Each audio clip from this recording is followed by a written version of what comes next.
สบายดีเด้อพ่อแม่พี่น้อง FC ทุกท่านบ่ว่าจะเป็น FC ภายในและก็ต่างประเทศมื้อนี้มาพบกับช่อง YouTube บ่าวสายคำเช่นเก่าเช่นเคยและพี่น้องมื้อนี้บ่าวสายคำสิพาพี่น้อง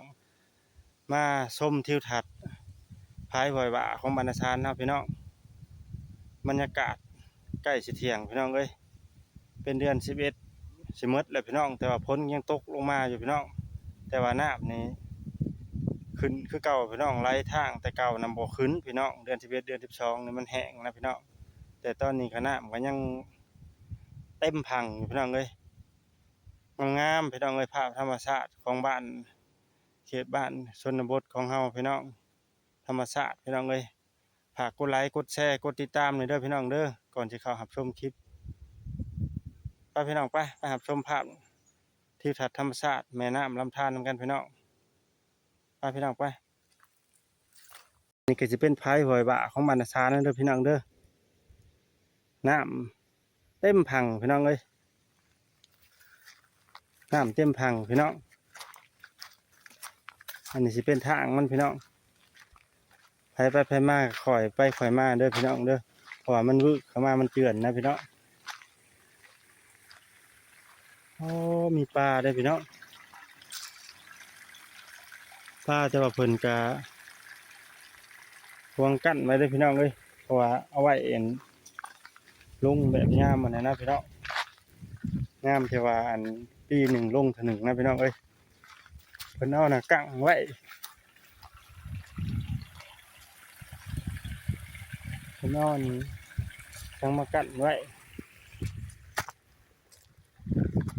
เอาตู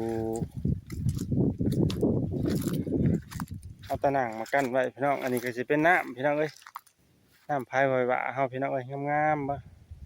บรรยากาศพี่น้องเอ้ยใช้คำชาแนลมีโอกาสก็เลยว่ามาอัปเดตให้พี่น้องเบิ่งขออนุญาตถ่ายในเด้อเจ้าถิ่นเจ้าทานเลยลูกไห้ล้านหน้านี่แหละลูกหลานบ้านนาชานของเจ้านี่แหละขออนุญาตถ่ายคลิปเด้อสิลงช่อง YouTube หวยท่วงให้ตื่นลูกหลานได้งามพี่น้องเอ้ยบรรยากาศเป็นภายรวมของบ้านนาชานเฮาพี่น้องเอ้ยเดี๋ยวเพิ่นป้าละเพิ่นเอาไว้ลงเทื่อนึง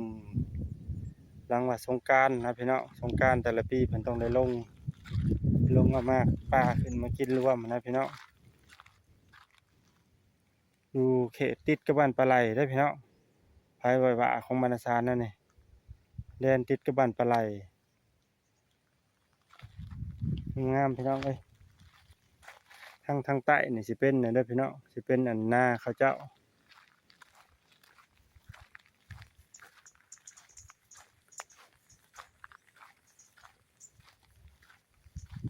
นี่พี่น้อง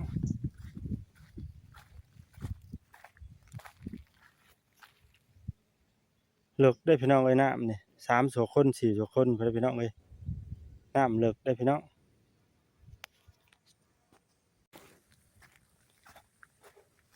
นี่พี่น้องคนวานได้นี่พี่น้องหาปลาด้วยห้ามหาปลาด้วยเครื่องมือต่างๆพี่น้องเลยของเขตบรรณชานนะพี่น้อง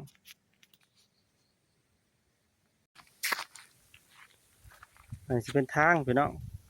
คนทางลัดมาแต่บรรณชานไปบ้านปลาไหลพี่น้องเลยไต่ไปนำคันพายรถพี่น้องทางมาแต่บรรณชานอันนี้พี่น้องขั้นมันอันนี้พี่น้องเลย